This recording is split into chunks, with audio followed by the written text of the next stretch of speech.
Tony Galopin va remporter la 8e étape du Tour de France dans les Vosges. Regardez ça, 2 km 500, 3 minutes 34 par rapport au peloton. On dit que 27-28 ans, c'est le bon âge, et bien il est en train de réaliser le rêve de sa vie. Et je peux vous dire que là, dans la famille Cadry, ça doit... En France aussi. On a une pensée pour sa maman qui a élevé ses 4 garçons toute seule, qui a bien sûr les yeux de chimène pour son fils.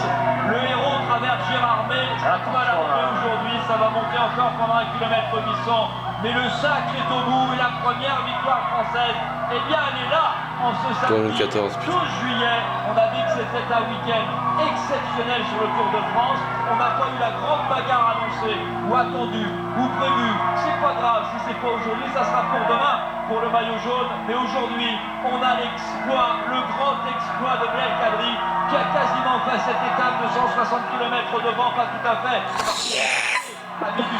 Enfin un français! Je suis fier d'être français moi. Après la Côte du Monde, c'est bien le cas dans les... Ces garçons-là ont fait 51 km dans la première heure.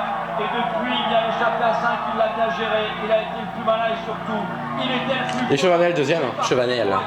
2 Français dans les top 5. De sac et de gloire, parce que quand on est français et qu'on gagne sur le Tour de France, c'est un moment tellement particulier que je ne peux même pas l'exprimer. Il a manqué une victoire sur le Tour, peut-être Thierry, pour l'exprimer. Mais effectivement, c'est un moment très important dans la carrière. 1 km 600, regardez. C'est la course suprême, celle que l'on rêve de réussir. Putain, en plus qu'on a balayé le jaune, putain. Allez! Une carrière 2-15 d'avance pour 2-15.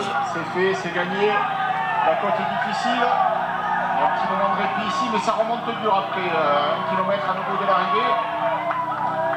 Mais c'est le moment qu'il faut savourer maintenant. La côte à 10%. Victoire d'étape, maillot blanc à poids rouge. Jour de gloire pour Blaise Cadry à Gérardmer, là où la dernière fois il avait fallu une photo finish, il n'y avait pas cette côte, la côte de la Malozème pour départager Peter Welling et Andreas Klöden, un néerlandais et un allemand. Et là je peux vous dire que maintenant il tire la langue, mais il commence déjà à savourer. Et en plus, alors ça c'est bonus, hein, mais on en reparlera ce soir, on sera en immersion dans l'équipage G2R La Mondiale avec Arnaud Matteoli, à ne pas manquer dans le vélo club tout à l'heure avec Gérard Rolls, ici à Gérardmer sous la pluie. Il aura demain le dossard rouge sur les épaules alors qu'il y a une chute. Il y a une chute avec ici le leader, Talanski à nouveau. Léopold Koenig qui est tombé. Ah oui, non mais c'est Talanski là non? Ah oui, oui, il y avait Talanski aussi. Ouais, c'est Talanski.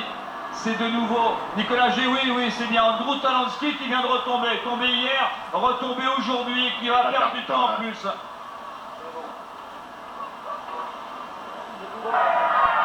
C'est le 8e du classement général qui vient de tomber. Le 2e, le 3e, le 4e, le 6e, le 8e en difficulté. Le dernier kilomètre. Le 12e est revenu. Et voilà donc le dernier kilomètre, c'est la flamme rouge et ça monte, et que de monde derrière les barres. Après 3h45 d'effort. Pour recevoir et applaudir Blaise Cadry, la première victoire française, elle est là. Sylvain Chavanel à 2,15.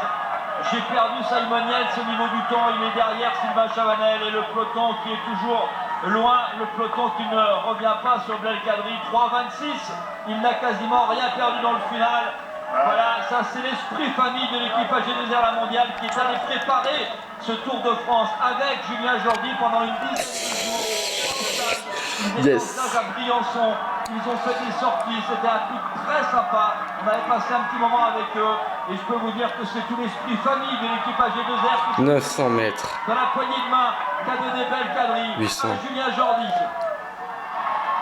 Et toujours les Saxo Tinkoff en tête du peloton qui mettent à la pression sur tout le monde. On a vu tout à l'heure Talanski partir dans la descente, Koenig également. On vient de voir là-bas dans le virage le champion du monde qui a perdu les pédales.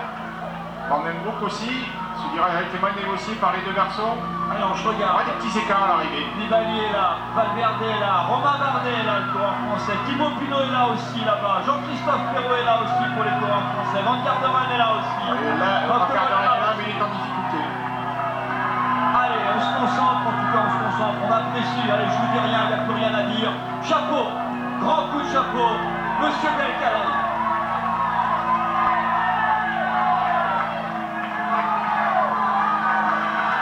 Simon Yates, il était là, happé par la tête du peloton. Ça casse dans le peloton. Dani Navarro, Franck Schleck, lâché.